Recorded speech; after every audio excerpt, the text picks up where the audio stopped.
The $40,000 bottle of wine was falling in slow motion, and Emily Carter knew her life was about to shatter with it. But that wasn't the worst part.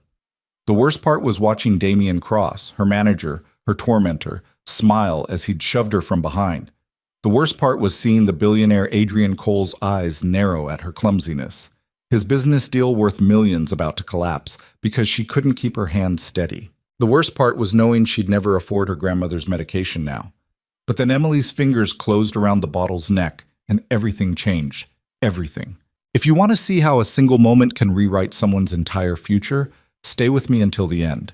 And drop a comment with your city. I want to know how far this story travels. The rain hammered against the floor-to-ceiling windows of the Velvet Crown like it had a personal grudge against the glass. Emily Carter barely noticed. She'd stopped noticing things like weather 6 months ago, right around the time her grandmother's doctor had used the word terminal in a sentence that also contained expensive and experimental treatment. Table 12 needs water. Are you deaf, Emily? Sandra's voice cut through the ambient noise of clinking silverware and murmured conversations. Sandra Chen, senior waitress, professional backstabber, and Emily's least favorite person in a restaurant full of people she didn't particularly like. I'm going. Emily grabbed the crystal pitcher, ignoring how Sandra's perfectly manicured nails drummed against the marble countertop. You're always going, never there when it matters. Sandra examined her reflection in a serving spoon, adjusting a strand of glossy black hair. Damien's looking for you, by the way, and he doesn't look happy. When did Damien Cross ever look happy? The restaurant's manager had exactly 2 facial expressions, vaguely irritated and actively hostile. Emily had learned to navigate both with her head down and her mouth shut. The Velvet Crown occupied the entire ground floor of a converted Victorian mansion in Mayfair. Chandeliers dripped from 20-foot ceilings. The carpet probably cost more than Emily's annual salary. Rich people came here to be seen eating food they'd photograph but barely touch. Emily hated every square inch of it.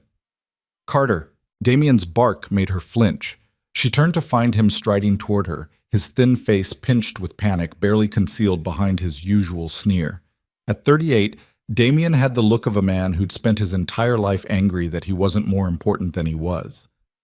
Yes, Mr. Cross. We have a situation.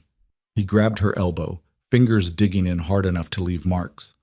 Mr. Adrian Cole just walked through that door. Emily glanced toward the entrance. Through the frosted glass partition, she could make out a tall figure shaking rain from an expensive-looking coat. I don't... Of course you don't. You don't know anything useful, do you? Damien's breath smelled like coffee and contempt. Adrian Cole, billionaire, single father, controls half the real estate development in London. He's here for the Patterson deal, worth £8 million, and if anything goes wrong tonight, I will personally make sure you never work in this city again. I understand. Do you? Damien's eyes narrowed. Because right now, Marcus just informed me that Mr. Cole specifically requested a Mandarin menu, which we don't have. And Marco, the head chef, doesn't speak anything but Italian and barely intelligible English. And the Patterson group is already seated, already drinking our most expensive champagne, and if Cole walks out before appetizers, this entire evening goes straight to hell. Emily's mind raced. What about nothing? You keep your head down, you stay out of sight, and you let the senior staff handle this. Am I clear? Crystal. But Damien was already gone, barking orders at Marcus near the host stand. Emily set down the water pitcher and pressed her palm against the cool wall, taking 3 deep breaths like her grandmother had taught her when the world felt too heavy. In through the nose, Emily. Out through the mouth. The moment always passes. Except the moments weren't passing anymore. They were piling up, one after another, burying her under their weight. Her phone buzzed in her apron pocket. She knew without looking it was another message from Oakwood Care Home, another reminder that this month's payment was overdue, another polite suggestion that perhaps Emily should explore alternative arrangements for her grandmother's care. Alternative arrangements. Like that was a real option. Like there was somewhere else May Carter could go, somewhere that would actually give a damn about a 78-year-old Chinese woman with advanced dementia and a granddaughter who could barely keep her own head above water. Emily, table 7 wants their check. Sandra appeared beside her, smiling that smile that never reached her eyes. Unless you're too busy standing around. I'm getting it. Sure you are. Emily counted to 10 in Mandarin, her grandmother's trick for not saying something you'd regret. Yi, san, si, wu. The dining room had filled up while she'd been lost in her own head. Every table occupied, every seat filled with people who'd never worried about a medical bill in their lives. Women in jewelry that cost more than Emily's rent. Men in watches that could have paid for her grandmother's treatment 3 times over. And then she saw him. Adrian Cole sat alone at table 1, the prime position, the power seat, the table reserved for people who made other people nervous just by existing. He wasn't looking at his phone, wasn't making small talk with the hovering servers, just sitting there with the absolute stillness of someone who knew exactly how much space he occupied in any room. He was younger than Emily expected, early 30s maybe, sharp jaw, dark hair cut precisely, eyes that seemed to take in everything without appearing to look at anything specific. He wore his suit the way other men wore skin, like it was just part of him, nothing special, certainly nothing to comment on. Damien practically genuflected as he approached the table. Emily watched from across the room as her manager transformed into some weird parody of himself. All desperate smiles and excessive hand gestures. Whatever Damien was saying, Adrian Cole clearly wasn't impressed. The billionaire's expression never changed. He simply stood up. Oh no. Marcus appeared beside Emily, wringing his hands. Oh no, he's leaving. Maybe he's leaving and Damien looks like he's about to have a stroke. Marcus grabbed Emily's arm. This is bad. This is really bad. The Patterson Group is watching everything. If Cole walks out, they walk out, and the whole deal collapses. Emily watched Adrian Cole button his suit jacket with methodical precision, watched him nod once at Damien, a gesture of dismissal so subtle and devastating that her manager actually took a step backward. What do we do? Marcus whispered. Emily didn't have an answer. She barely had answers for her own life, let alone whatever corporate drama was unfolding across the dining room. But then Adrian Cole turned slightly, and Emily saw his face properly for the first time. And something in her chest did this weird, uncomfortable flip. It wasn't that he was handsome, though he was, in that specific way that came from good genetics and expensive maintenance. It was something else. Something in the set of his shoulders, the way he held himself apart from everyone else in the room. He looked lonely. Deeply, profoundly lonely, in a way that had nothing to do with being physically alone and everything to do with being emotionally unreachable. Emily knew that look, wore it herself most days. Someone needs to do something, Marcus hissed. The words left Emily's mouth before her brain caught up with her tongue. Yan Sheng Qing Shao Jiang. Sir, please wait a moment. The Mandarin felt rusty on her tongue. She hadn't spoken it regularly since her grandmother's mind started slipping away, but it came out clear enough. Adrian Cole stopped walking, turned, looked directly at Emily for the first time, and the entire restaurant seemed to hold its breath. Later, Emily would try to remember exactly what she'd been thinking in that moment. But the truth was, she hadn't been thinking at all. She'd just been moving, crossing the dining room with her heart hammering against her ribs, aware of every eye tracking her progress. Damien's face had gone an interesting shade of purple. Sandra looked like she'd swallowed something poisonous. And Adrian Cole just watched her approach with those dark, unreadable eyes. Ni hui shuo zhongwen. You speak Chinese? His Mandarin was flawless. Beijing accent educated, the kind that came from expensive tutors and international schools. Wo nai nai jiao wo de. My grandmother taught me.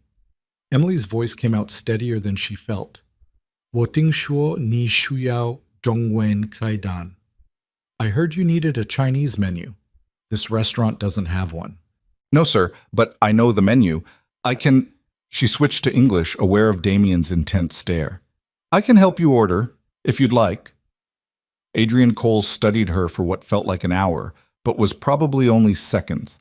His gaze moved from her face to her name tag to the worn edges of her sensible work shoes. You're a waitress. It wasn't a question, but Emily answered anyway. Yes, sir. And you speak Mandarin fluently enough to discuss food? My grandmother owned a noodle stall in Suzhou before she moved here. She taught me to cook and to speak properly while cooking. Emily had no idea why she was still talking. Food tastes better when you understand the language it was born in. Something flickered across Adrian Cole's face, too fast to read, gone before Emily could interpret it. Sit down. I'm sorry? Sit. He gestured to the chair across from him. Tell me what you'd recommend. Mr. Cole, I can't. Why not? Because Damien would fire her before dessert. Because Sandra would make her life even more miserable than it already was. Because waitresses didn't sit with billionaires at table 1 while the entire restaurant watched. But Adrian Cole was already pulling out the chair, and Emily found herself sitting before she'd consciously decided to move. Damien appeared at her elbow so fast he must have teleported. Mr. Cole, I sincerely apologize for this interruption. Emily, return to your duties immediately. She's helping me order. Adrian didn't look at Damien, kept his eyes on Emily. Unless you'd prefer I leave. The threat hung in the air like the smell of something burning. Damien's jaw worked soundlessly for a moment, then, of course, sir, take all the time you need. He shot Emily a look that promised retribution later, then retreated. You're going to get in trouble for this, Emily said quietly. You or me? Definitely me. Then we should make it worth the consequences. Adrian leaned back in his chair. Tell me about Suzhou. I've never been there. My grandmother left before I was born. But she taught you to cook. When I was young. Before... Emily stopped. Billionaires didn't want to hear about dementia and care homes and medication that cost more than rent. Yes, she taught me. What was her specialty? Emily thought about those hours in her grandmother's tiny kitchen, back when May's hands were still steady and her mind was still sharp. The smell of ginger and star anise. The sound of oil sizzling in the wok. Soup, she said finally. She made soup that could fix anything. Broken hearts, bad days, loneliness. She looked up, met Adrian's eyes. Hunger. Something in his expression shifted. Softened, maybe. Though it was hard to tell. Your menu doesn't have soup, he said. No, sir. Chef Marco specializes in modern European cuisine with molecular gastronomy elements. Foam. A lot of foam, yes. The corner of Adrian's mouth twitched. It wasn't quite a smile, but it was closer than Emily had seen from him yet. Tell me what you would make, he said. If this were your restaurant. If you could serve me anything. Emily should have demurred. Should have offered something from the actual menu. But sitting across from this lonely billionaire in his perfect suit, watching the rain streak down the windows behind him, she found herself being honest instead. Suzhou-style fish soup with pickled vegetables and wood ear mushrooms, but made with English ingredients. Dover sole instead of Mandarin fish. Local wild mushrooms instead of imported ones. The broth would be clear, not cloudy. Clean flavors. Nothing hidden. She paused. And hand-pulled noodles, because soup without noodles is just... sad. Adrian was quiet for a long moment. Can your kitchen make that? I don't know. Chef Marco doesn't really do requests. He does if I'm paying for it. Adrian pulled out his phone, typed something quickly.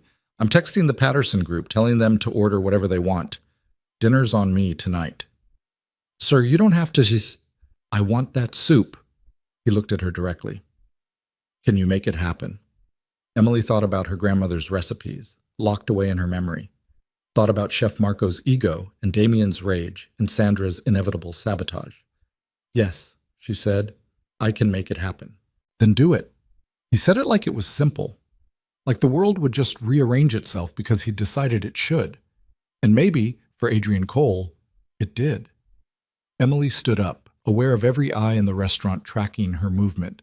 She could feel the weight of their judgment, their confusion, their envy. The invisible waitress was suddenly very visible, and it made her skin itch. I'll bring you tea while you wait, she said. Emily, she turned back. What's your last name? Carter. Adrian nodded slowly like he was filing that information away somewhere important. Thank you, Emily Carter. The kitchen was exactly the disaster she'd expected. Chef Marco stood in the center of his domain like a temperamental emperor, waving a wooden spoon and shouting in Italian-accented English. No, no, no! I am not a noodle cook. This is not a dumpling house. We do not make soup like peasants.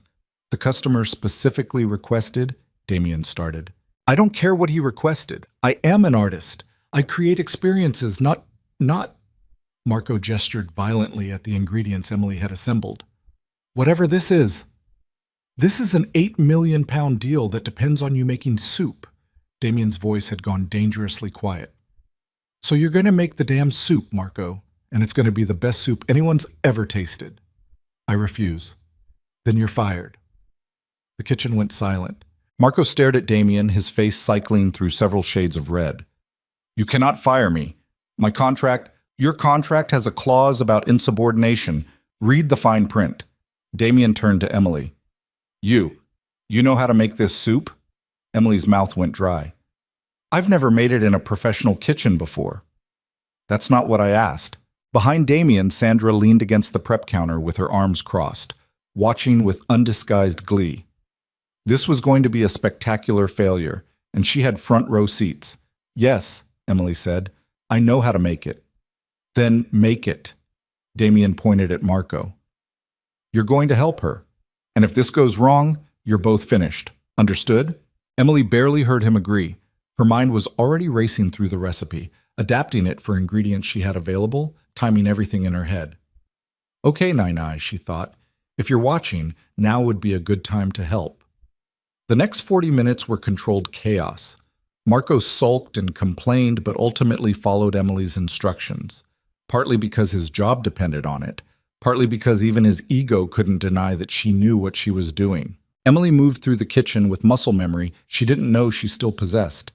Her hands remembered how to clean fish, how to julienne ginger into hair-thin strips, how to time everything so the noodles would hit the broth at exactly the right moment.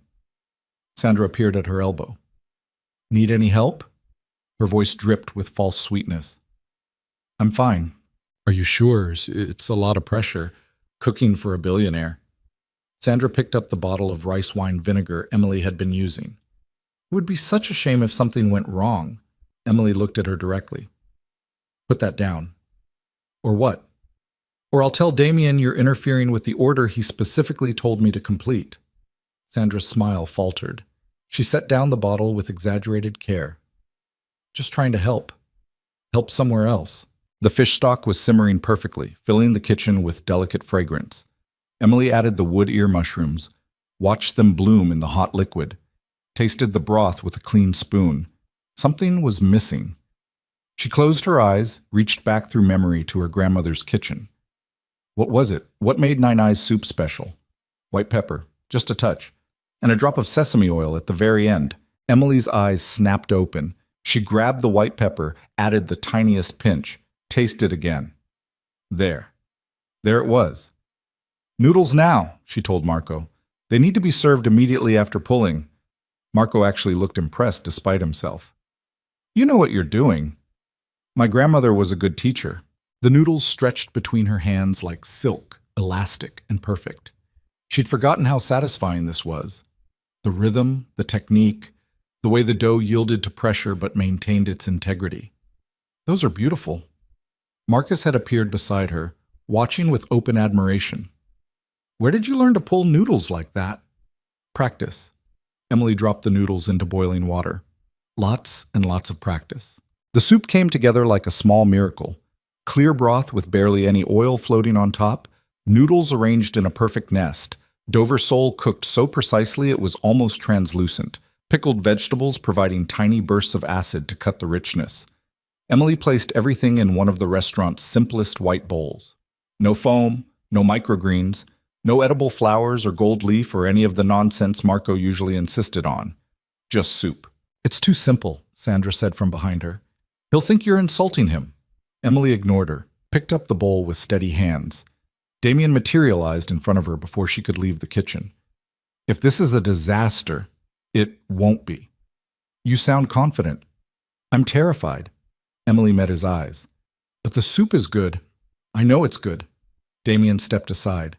The dining room had somehow gotten even quieter during her absence. Emily felt every eye on her as she carried the bowl toward table 1, careful not to spill a single drop. Adrian Cole was reading something on his phone, but looked up as she approached. Your soup, sir? She set it down in front of him. Adrian stared at the bowl for a long moment without speaking. Steam rose from the broth in delicate spirals. The noodles lay in their nest like something precious. It looks... Emily held her breath. Simple. Her heart sank.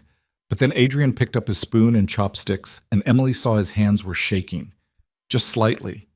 Barely noticeable unless you were looking for it. He lifted the noodles first, examining them with unexpected intensity. Then he tasted the broth and went absolutely still. Emily counted her own heartbeats. 5, 10, 15. Adrian set down his spoon very carefully, looked up at Emily with an expression she couldn't read. Where exactly did your grandmother have her stall? His voice came out rough. In Suzhou. Near the gardens. She said the tourists would come for the scenery and stay for the food. When? She left China in 1985, so before that. Adrian's face had gone pale. What was her name? Your grandmother? May Carter. Well, May Liu originally, but she took my grandfather's name when she married. Mei Liu? Adrian repeated the name like it meant something, like it hurt to say it out loud. Small woman, always smiling, had a scar on her left hand from a burn. Emily's breath caught. Yes. How did you... I knew her. Adrian was still staring at the soup. A long time ago, when I was very young. That's impossible. She left China before you were born. I was born in Suzhou. He looked up at her. In the slums near the gardens. I lived on the streets until I was 8 years old. The restaurant could have been empty for all Emily was aware of it. There was just this moment, this table, this impossible connection. There was a woman who ran a noodle stall, Adrian continued quietly. She fed me. Every day for almost 3 years. Never asked for money, never asked my name, just fed me. His hand was still trembling slightly around the spoon. She kept me alive when no one else gave a damn whether I lived or died. Emily couldn't breathe. This soup, Adrian said, it tastes exactly like hers. Exactly. I used her recipe. I know. He picked up the chopsticks again, ate some noodles with the focused intensity of someone trying to hold on to something that was slipping away. I know. Emily should have left him alone, should have retreated to the kitchen and let him eat in peace. Instead, she heard herself ask, what happened? After she left? I got lucky. An English businessman saw me pick a pocket in the market. Instead of calling the police, he took me home, fed me, taught me, eventually adopted me. Adrian's laugh was bitter. Cole isn't my birth name. I don't remember what that was. I was just street kid until someone decided I was worth saving. My grandmother saved you. She did. Adrian took another taste of soup. And I never got to thank her. You can thank her now. She's still alive. The words hung between them.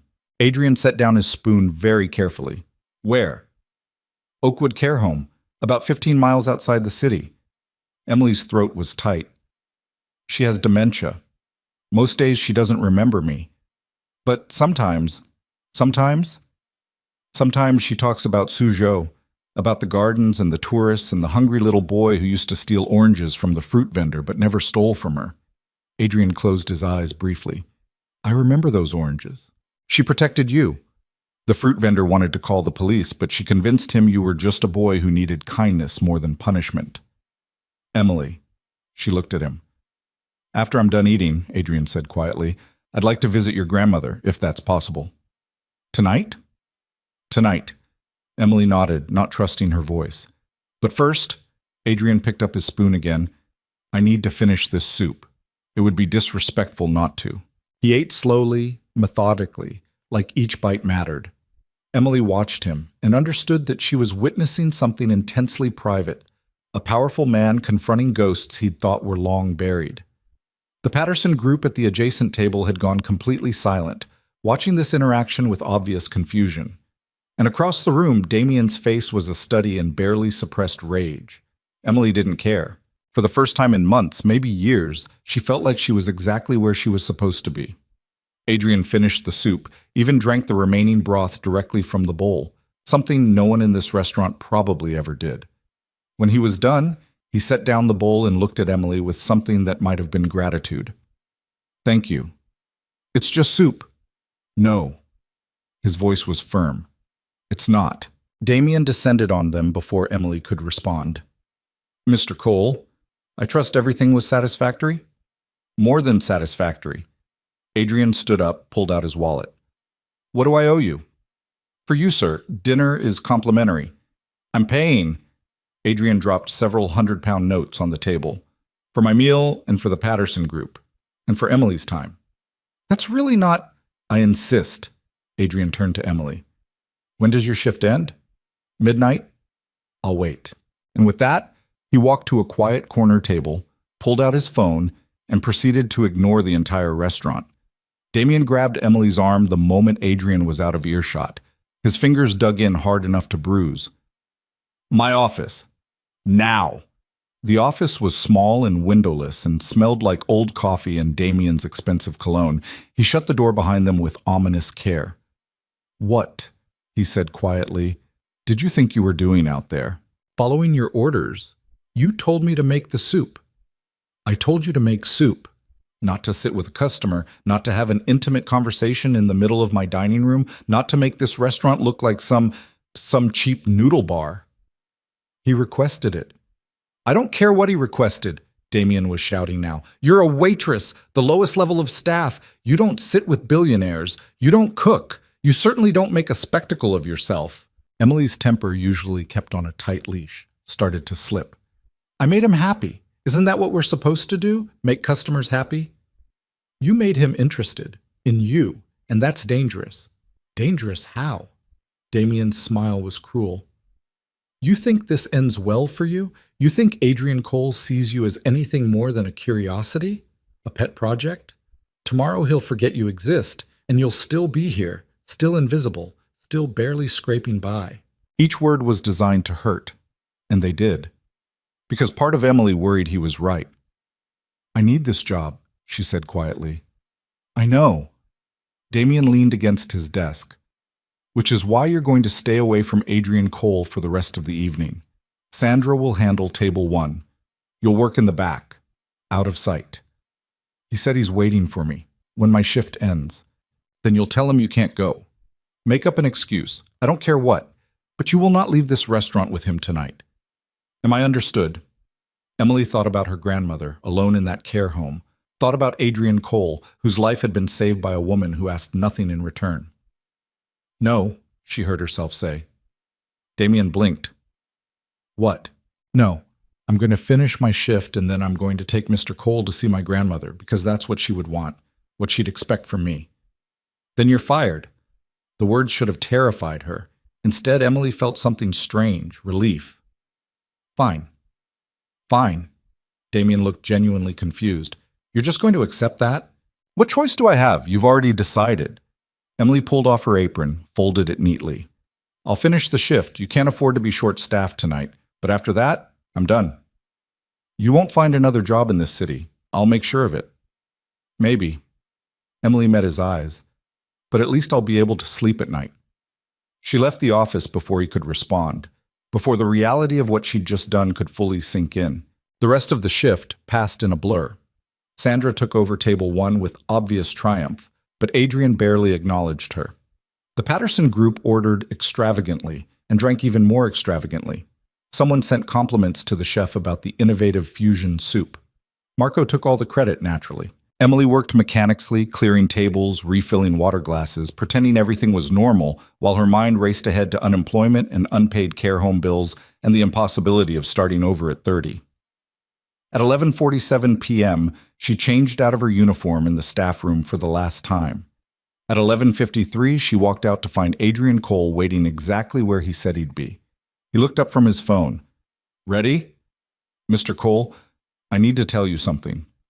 Adrian. What? Call me Adrian. Mr. Cole was my father, and he's been dead for 5 years. Adrian, Emily corrected. I just got fired. He showed no surprise. Because of me? Because of my choices. But yes, you were involved. Adrian stood up, slipped his phone into his pocket. Then I owe you more than dinner. Come on. Where?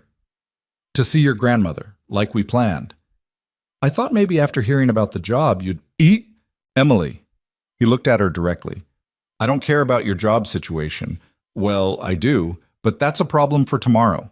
Tonight, I need to see the woman who saved my life. Everything else is details. And somehow, standing there in the dying light of the Velvet Crown's entrance, Emily believed him. They walked out into the rain together, and Emily didn't look back. Behind them, through the restaurant's windows, Sandra and Damien watched with identical expressions of disbelief. Neither of them saw the small smile on Chef Marco's face, or the way Marcus pumped his fist in solidarity.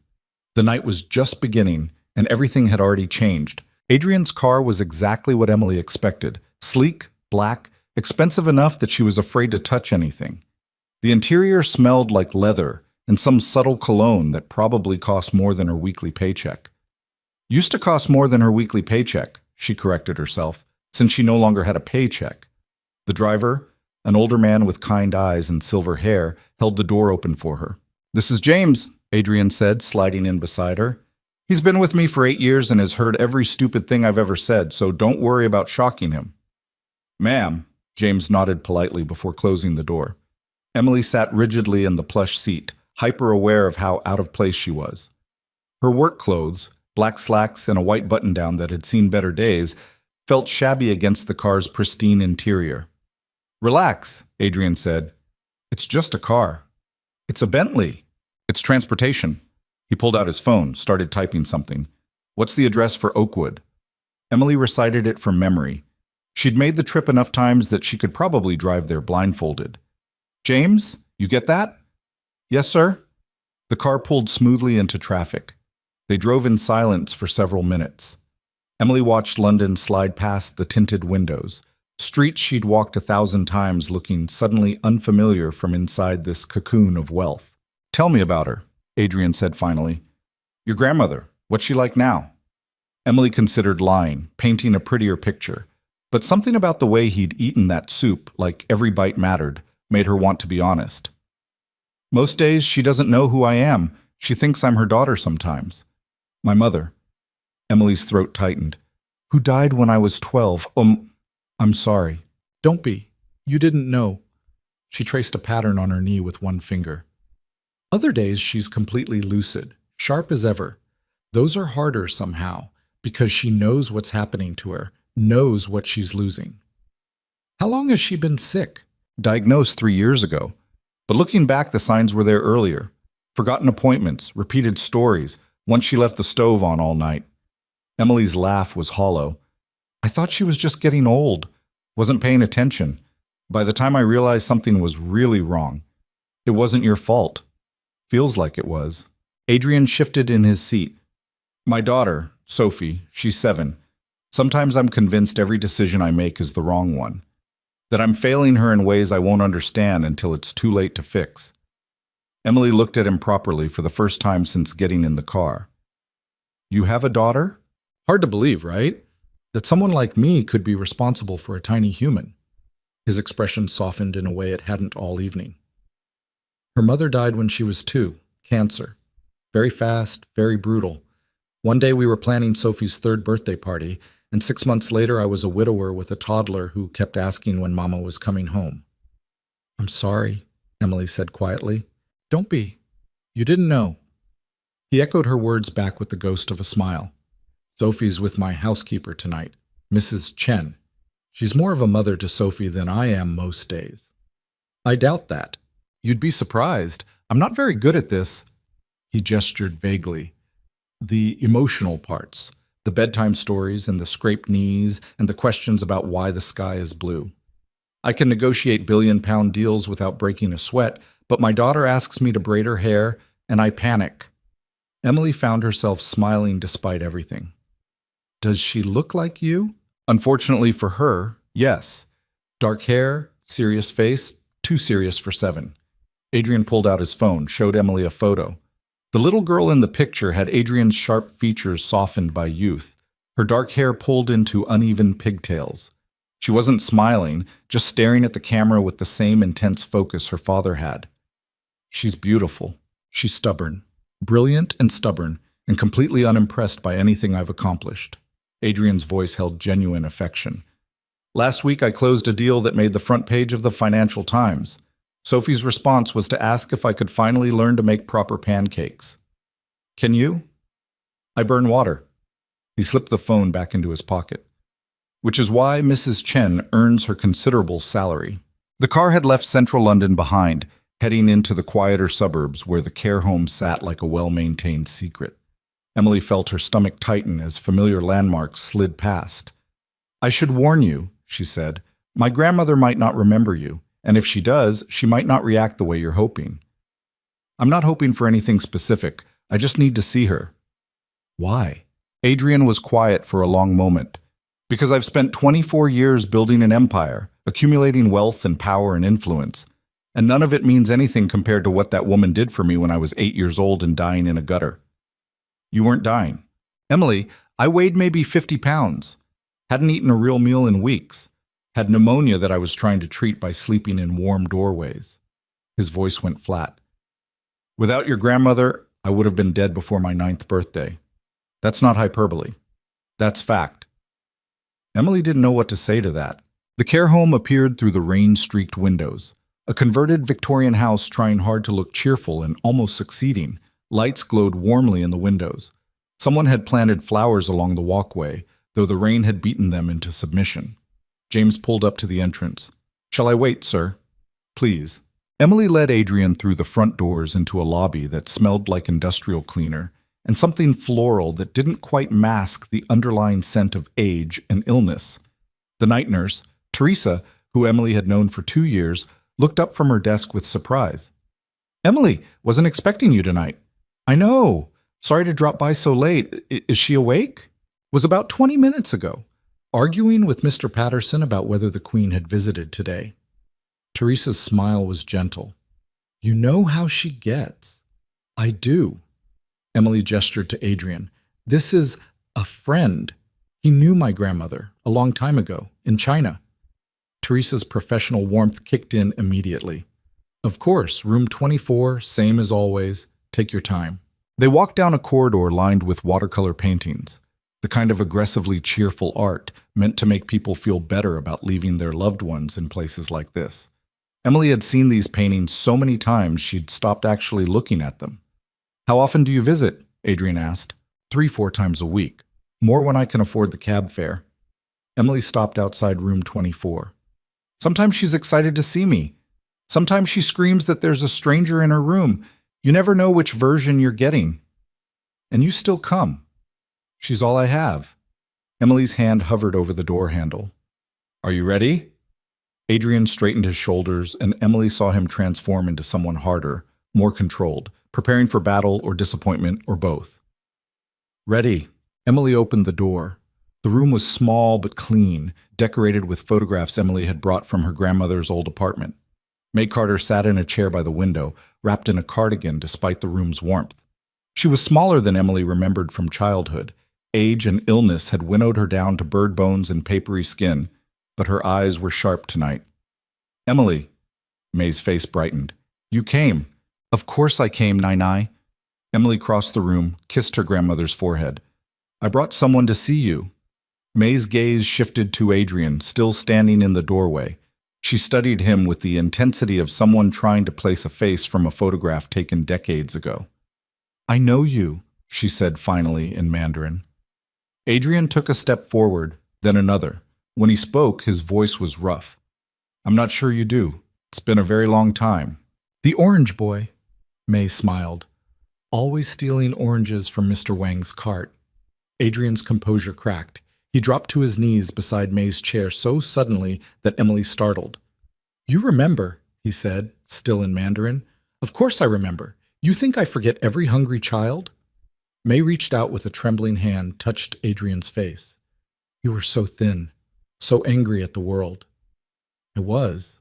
And now look at you, all grown up. Expensive suit. Her fingers traced his jawline, but still the same sad eyes. Adrian's breath hitched. Emily watched, frozen, as this powerful man came completely undone in front of her grandmother. I never got to thank you, he said. You saved my life, and I never got to thank you. You don't thank someone for being human. May's smile was gentle. You were a child. I had food. It's simple. It wasn't simple.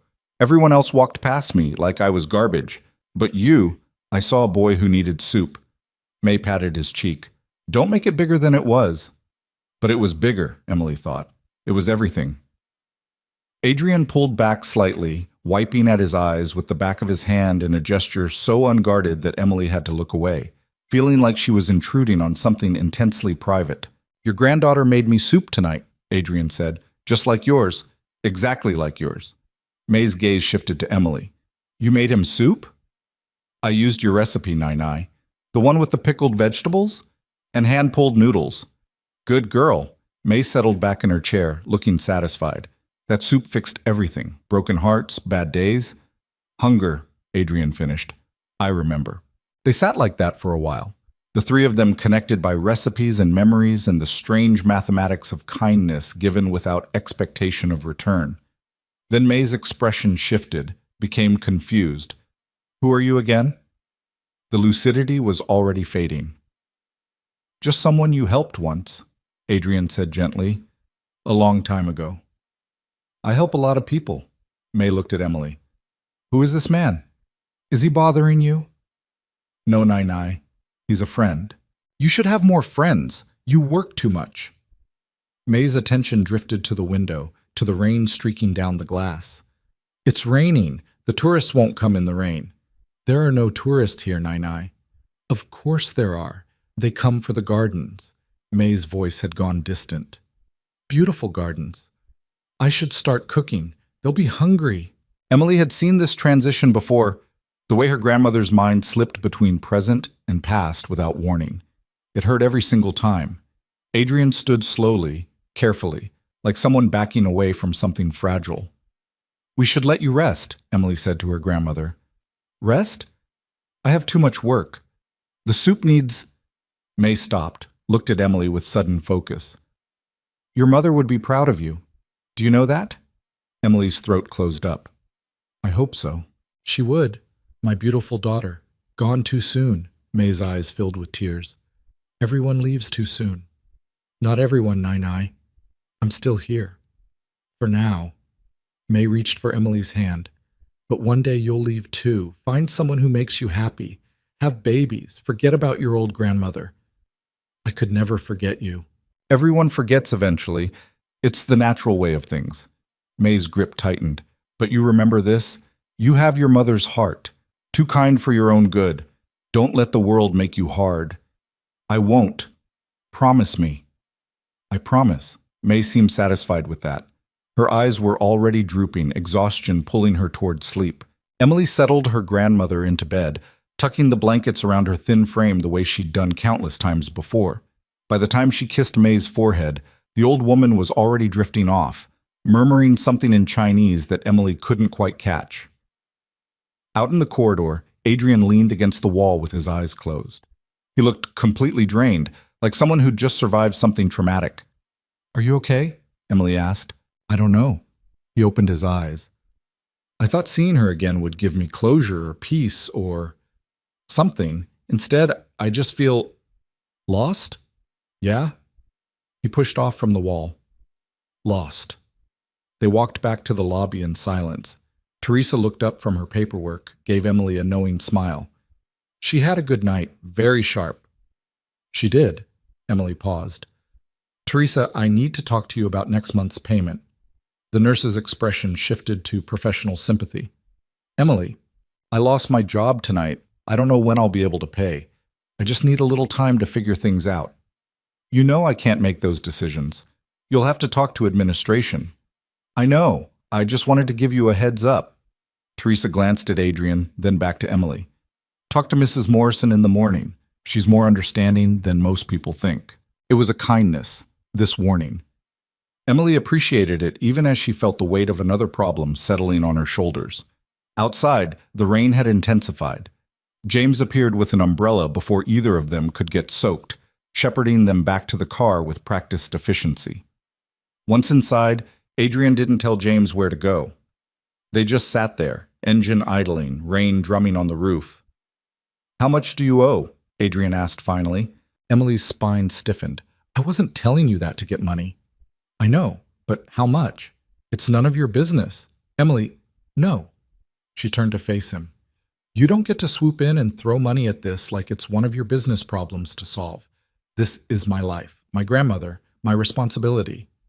I'm not trying to solve anything. I'm asking a question. A question that comes with a checkbook attached. Adrian's jaw tightened. Would that be so terrible? Letting someone help? Yes. Emily's voice cracked. Because then I'd owe you. And I've spent my entire life trying not to owe anyone anything. You wouldn't owe me. I'd owe you. Your grandmother saved my life. That was 30 years ago. So what? There's a statute of limitations on gratitude? Emily wanted to scream or cry, or possibly both. You don't understand. Then explain it to me. She took a breath, trying to organize thoughts that felt too big and messy for words. When my mother died, I was 12. My father had left before I was born. It was just me and Nai. And everyone, social workers, teachers, random strangers, they all wanted to help. They all had opinions about what should happen to me, foster care or distant relatives or charity programs. Emily's hands clenched into fists. Nai fought them all, refused to let anyone take me, worked 2 jobs to keep us together, and she never asked anyone for help, never accepted charity, because she said the moment you owe someone, they own you. That's not always true. It was true for her. She'd seen it in China. People helping with strings attached, favors that turned into debts that turned into obligations. Emily met his eyes. So she taught me to stand on my own feet, to never need anyone. And how's that working out? The blunt question caught her off guard. What? You're 30 years old, just lost your job, can't pay your grandmother's care bills, and you're so determined to not need anyone that you'd rather drown than grab a life preserver. Adrian's voice was gentle, despite the harsh words. That's not strength, Emily. That's stubbornness. Easy for you to say. You have money. I have money now. I grew up in a gutter eating scraps and stealing fruit. He leaned forward. You know the difference between me and the other kids I survived with? The ones who didn't make it? Emily shook her head. I learned to accept help when it was offered. Your grandmother's soup. My adopted father's kindness. Every mentor and teacher and random person who saw something in me worth investing in. Adrian's expression was serious. Pride is expensive, Emily. Sometimes it costs more than you can afford to pay. She wanted to argue, wanted to tell him he was wrong, that she could handle this alone, that she didn't need anyone's help. But sitting there in his expensive car, exhausted and unemployed and terrified about what came next, she couldn't make the words come out. I'm not offering charity, Adrian said quietly. I'm offering to pay a debt I've owed for 24 years. Let me cover your grandmother's care. Not as a favor to you, as payment for what she did for me. That's not how it works. Says who? Says, Emily stopped. I don't know. It just doesn't. Make it work. Adrian pulled out his phone. What's the care home's billing department? Adrian, Emily, I'm going to do this whether you agree or not. You can either tell me the number or I can call tomorrow and handle it directly with administration. Your choice. It should have felt like defeat. Instead, it felt like something inside her chest was loosening, making it easier to breathe. I hate you right now, she said. I can live with that. Emily gave him the number, watched him type it into his phone with quick, efficient movements. I'll call first thing tomorrow, he said. Set up an account. Make sure everything's current. Thank you. The words felt strange in her mouth, too small for what he was offering. Don't thank me. Adrian looked out at the rain. James, take us to my house. Sir? You heard me? Emily's exhaustion-fogged brain took a moment to process. Wait, what? It's almost 1 a.m. You're not going back to whatever depressing flat you live in to stare at the ceiling worrying about money. Adrian's tone left no room for argument. You're coming to my house. We're having tea or whiskey or whatever people drink when they've had the kind of night we just had. And then you're sleeping in one of my 8 guest rooms because I have them and you need one. That's inappropriate. So is a lot of what happened tonight. We're past worrying about appropriate. Emily knew she should refuse. Should insist on going home, maintaining boundaries, keeping this strange connection from becoming something too complicated. Instead, she said, I don't have anything to sleep in. Sophie has a drawer full of clothes she's outgrown. Mrs. Chen hoards them for some reason. Adrian looked at her. Is that a yes? It was a terrible idea, absolutely terrible. Yes, Emily heard herself say. Adrian's house wasn't a house. It was an estate trying to pass as a residence, all glass and steel and architectural statements wrapped around what had probably once been a traditional London townhouse. James pulled through gates that opened automatically, parked in a circular driveway that could have fit 10 cars. This is insane, Emily said. It's practical. Adrian climbed out. Lots of security. Good school district for Sophie, close to my office. It's a fortress. That too. Inside was somehow both austere and comfortable. Expensive furniture that actually looked used, toys scattered near a staircase, family photos on surfaces that probably cost more than Emily's annual rent. An older Chinese woman appeared from what must have been the kitchen, wiping her hands on an apron. "Mr. Cole, I wasn't expecting you back tonight. Change of plans. Mrs. Chen, this is Emily Carter. She'll be staying in one of the guest rooms." Mrs. Chen's expression didn't shift, but Emily saw the woman's eyes take in every detail. The cheap work clothes, the exhaustion, the way Emily held herself like someone expecting to be asked to leave. "Of course. I'll prepare the blue room." Mrs. Chen paused. "Miss Sophie is sleeping, but she woke earlier asking for you." Adrian's face softened immediately. "Is she okay?" "Bad dream. Nothing serious. She went back to sleep after I promised you'd check on her in the morning. I'll look in on her now." "Sir, it's late. I won't wake her. I just need to see her." Adrian turned to Emily. "Make yourself comfortable. Mrs. Chen will get you settled." He disappeared up the stairs, leaving Emily alone with the housekeeper. "Tea?" Mrs. Chen asked. "You don't have to." "I was making some for myself anyway." The woman's tone suggested this was non-negotiable. "Come." Emily followed her into a kitchen that looked like something from an interior design magazine. All marble and stainless steel and appliances that probably required instruction manuals. Mrs. Chen put a kettle on, pulled out 2 mugs. "You knew Mr. Cole's grandmother?" "My grandmother knew him when he was young, in China." "Ah." Mrs. Chen nodded like this explained everything. "He doesn't talk about China, about before." "No?" "Never. I've worked here for 3 years. He's never mentioned where he came from, only where he's going." Mrs. Chen poured hot water over tea bags. "But tonight, he comes home with you, and he looks different." "Different how?" "Less alone." The words hung in the air between them.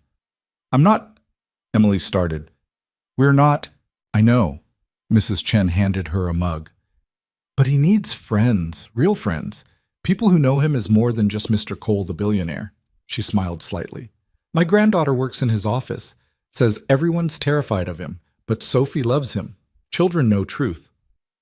"He seems like a good father." "He tries very hard. Sometimes too hard." Mrs. Chen sipped her tea. "His wife's death broke something in him. He built walls to protect Sophie, but walls keep out good things too." Emily wasn't sure what to say to that. Footsteps on the stairs announced Adrian's return. He'd removed his jacket and tie, rolled up his sleeves, looked somehow younger and more tired at the same time. "She's fine," he said, though no one had asked. "Sleeping with approximately 15 stuffed animals." Mrs. Chen smiled. "I'll show Miss Carter to her room." "Wait," Adrian looked at Emily. "We need to talk about tomorrow. Tomorrow I start looking for a new job. Or you could work for me." Emily nearly dropped her tea mug. "What?" "I need someone who speaks fluent Mandarin, understands food culture, and isn't afraid to speak their mind." Adrian leaned against the counter. "You need a job. Seems straightforward." "Doing what, exactly?" "I'm opening a restaurant. Well, buying one and converting it. The Velvet Crown, actually. Damien doesn't know yet, but I made the offer to the owners tonight. They accepted." Emily's brain stuttered. "You bought the restaurant?" "Technically, I'm buying it. Deal closes in 48 hours. Adrian shrugged. "I need a manager who understands the vision. Someone who can bridge cultures, work with difficult chefs, and make people feel welcome instead of intimidated." "I'm a waitress." "You're someone who made me feel understood in a room full of strangers. That's rarer than you think." "Adrian, I don't have any management experience." "So? I'll teach you. Or hire people who can teach you. Whatever works."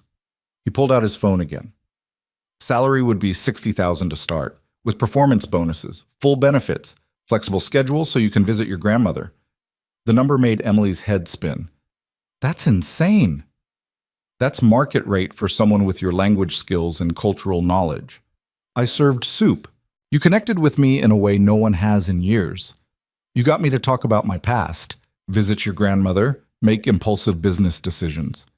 Adrian's smile was slight. "If that's not management material, I don't know what is." Mrs. Chen was watching this exchange with barely concealed amusement. I need to think about it, Emily said. Take all the time you need. You have until morning. Adrian's tone suggested he was joking, but Emily wasn't entirely sure. Mrs. Chen, can you, already done, sir. The blue room is ready. Emily followed the housekeeper upstairs that were probably individually worth more than her entire flat. The blue room was actually suite, bedroom, bathroom, and sitting area decorated in shades of navy and cream that managed to feel both expensive and comfortable. There are clothes in the dresser, toiletries in the bathroom. If you need anything, press the button by the bed. Mrs. Chen paused in the doorway. He's a good man. Lonely, but good. We're not. I know. Mrs. Chen's smile was knowing. Get some sleep, Miss Carter. Alone in the room, Emily sat on the edge of the bed and tried to process the previous 6 hours. Fired. Defended by a billionaire. Visited her grandmother. Been offered a job that paid more than she'd ever imagined earning. Her phone buzzed, a text from a number she didn't recognize. Sleep well. We'll talk in the morning. Adrian. Another buzz. A second message. And Emily? Thank you. For tonight. For the soup. For introducing me to your grandmother. For all of it. Emily stared at the messages until her vision blurred. Then she did something she hadn't done in months. She cried. Not sad tears exactly. Not happy ones either. Just the release of pressure that had been building for so long she'd forgotten what it felt like to not carry it. When she finally crawled into the unfamiliar bed, wrapped in borrowed clothes that smelled like expensive detergent, she fell asleep almost immediately. For the first time in years, she didn't dream about bills or care homes or impossible choices. She dreamed about soup and gardens and a little boy stealing oranges while an old woman smiled and pretended not to notice. Emily woke to sunlight streaming through unfamiliar curtains and the disorienting certainty that she'd overslept for a shift at a job she no longer had.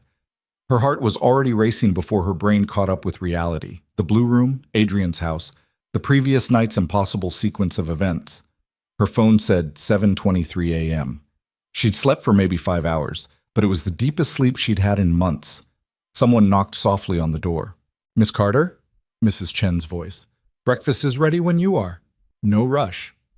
Emily found clothes laid out on the chair, simple black pants and a soft gray sweater that looked new and probably cost more than her entire wardrobe. A note in neat handwriting. These should fit. Keep them. LCLC. Mrs. Chen. Emily showered in a bathroom with water pressure that felt like a religious experience, dressed in the borrowed clothes that fit suspiciously well, and made her way downstairs following the smell of coffee and something baking. The kitchen was full of morning chaos. Adrian sat at the island in dress pants and a partially buttoned shirt, wrestling with his daughter's hair while she squirmed and complained. Mrs. Chen stood at the stove, flipping what looked like pancakes, while simultaneously packing a lunchbox. It hurts, Sophie whined. I'm barely touching you, Adrian said, though his hands were clearly tangled in her dark hair. You're pulling. I'm trying not to pull. You're bad at this. I'm aware.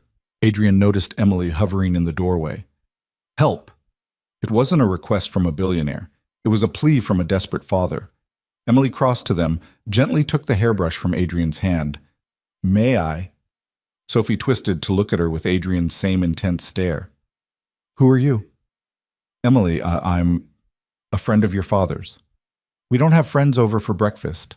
Sophie's tone was suspicious but not unkind. Daddy doesn't have friends. Sophie, Adrian's voice held a warning. It's true. You said so yourself. You said business associates aren't the same as friends. Adrian looked like he wanted the floor to open up and swallow him. Emily bit back a smile and started working on Sophie's hair with practiced movements, the same way she used to help the younger girls at the group home she'd briefly stayed in after her mother died. Your daddy's right, Emily said, but sometimes you meet new people who become friends. That's what happened last night. Did you have a sleepover? Sophie, Adrian started. Sort of, Emily said. It was very late, and your daddy was kind enough to let me stay in one of your guest rooms. The blue one? That's the best one. It has the biggest bathtub. Sophie relaxed slightly as Emily's gentle brushing untangled the knots. Can you do braids? I can. Daddy can't. He tries, but they always fall out. Braids are tricky, Emily agreed, sectioning Sophie's hair. Takes practice. She wove the dark strands into two neat French braids while Adrian watched with an expression somewhere between relief and something else Emily couldn't quite identify. There. Emily tied off the ends with the elastics Sophie handed her. All done. Sophie ran to a mirror, examined her reflection critically. These are good braids. I'm glad you approve. Can you teach Daddy how to do them? Sophie, Emily's not here to give me hair tutorials, Adrian said. Why not? You need them. Sophie returned to the table, climbed into her chair. Mrs. Chen, can Emily stay for pancakes? Already setting a place. Mrs. Chen slid a plate in front of Emily before she could protest. Breakfast was surreal. Emily sat in a kitchen that probably cost more than most people's houses, eating pancakes with a billionaire and his precocious daughter, while the housekeeper refilled coffee and provided running commentary on everything from Sophie's math homework to Adrian's inability to remember to eat lunch. You have a meeting at 9, Mrs. Chen reminded Adrian. Cancelled it. You can't cancel on Mr. Patterson. I can, and I did. Rescheduled for next week. Adrian glanced at Emily. I have more important things to handle today. Emily's stomach flipped, though whether from nerves or something else, she couldn't tell. Sophie monopolized the conversation, asking Emily questions with the relentless curiosity of a 7-year-old who decided someone was interesting. Where did she live? Did she have pets? Could she speak other languages? Had she ever been to China? I haven't, Emily admitted, but my grandmother told me stories about it, about the gardens in Suzhou and the bridges and the food. Daddy was born there. Sophie took a huge bite of pancake, but he doesn't remember it. I remember some things, Adrian said quietly. Like what? Like, Adrian's eyes met Emily's across the table. Like how the best soup in the world tasted. Something in his tone made Sophie stop asking questions and just eat, which seemed like a small miracle. After breakfast, Mrs. Chen whisked Sophie away to get ready for school, leaving Emily and Adrian alone in the kitchen. I meant what I said last night, Adrian said without preamble. About the job. I know. And? Emily wrapped both hands around her coffee mug. I don't understand why you're doing this. Any of this. The care home bills, the job offer, letting me stay here. We're strangers. Are we? Adrian leaned against the counter. My first memory of kindness came from your grandmother. You made me remember what it felt like to be human instead of just a machine making money. That doesn't feel like strangers to me. It's been less than 12 hours. Some decisions don't need time. They just need to be right. He refilled his own coffee. The restaurant deal closes tomorrow afternoon. I need someone to help me rebuild it from the ground up. Someone who understands that food is about connection, not just consumption. That's you. You barely know me. I know enough. You're loyal. You visit your grandmother multiple times a week, even when it's hard. You're brave. You spoke up last night when you knew it could cost you everything. You're talented. That soup was perfect. And you're honest, which is rarer than you'd think in my world. Adrian set down his mug. So yes, I'm offering you a job. And yes, I'm being pushy about it. Because I'm good at reading people, Emily. And I'm reading you as someone who needs to be pushed before she'll let herself want something. Emily wanted to argue, wanted to point out all the ways this could go wrong. Instead, she asked, what happened to Damien? Adrian's smile was sharp. Called him this morning, informed him of the ownership change. He's got until end of business today to clear out his office. He'll be furious. He'll be unemployed. There's a difference. Adrian's expression hardened.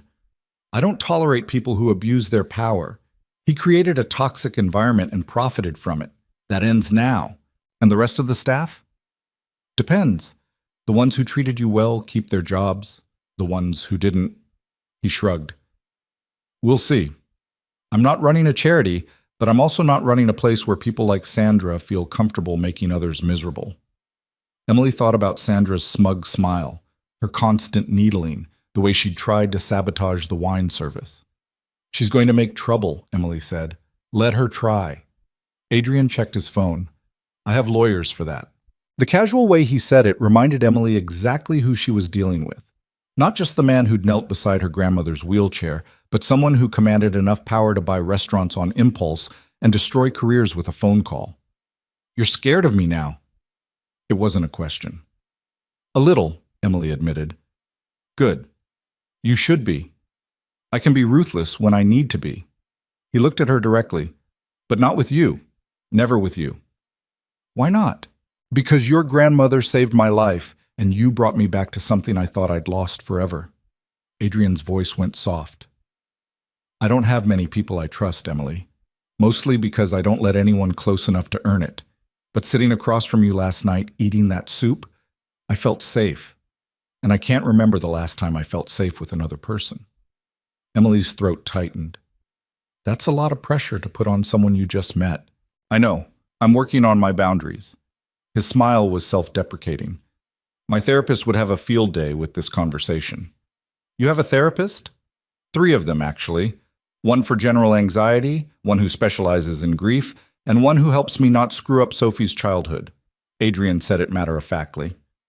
"Money doesn't fix broken brains, Emily. Just gives you better access to help." The honesty was disarming. "I'll take the job," Emily heard herself say. "On one condition." "Name it."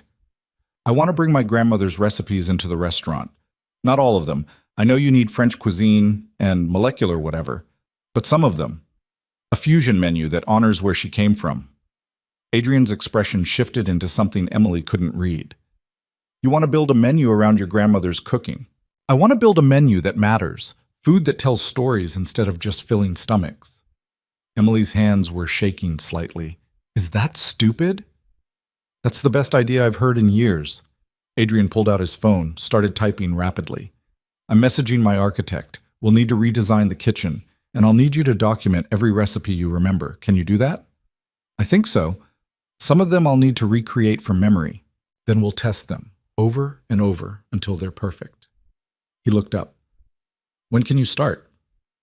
"Now?" "Good. We're going to the restaurant. I want you to see it before we tear it apart." They took Adrian's car again, James driving them through morning traffic while Adrian made phone calls in rapid succession. His lawyer, his architect, someone named David, who apparently managed his restaurant investments. Emily half listened while watching London slide past, still not quite believing this was her life now. The velvet crown looked different in daylight. Less glamorous, more tired. The windows needed cleaning. The awning had a tear in it Emily had never noticed during her night shifts. Adrian had a key. Of course he did. Inside, the dining room was empty and somehow sad without people filling it. Emily could see every scuff mark on the floors, every crack in the plaster, every sign of deferred maintenance hidden by dim lighting and expensive wine. "It's worse than I thought," Adrian said. "It has good bones." Emily ran her hand along the bar. "Under all the pretension, there's something real here." "Show me." So she did. Walked him through the space, pointing out things she'd noticed during her year working there. The way natural light came through the east windows in the morning, the corner booth that couples always requested for proposals, the spot near the kitchen where you could hear Chef Marco singing opera when he thought no one was listening.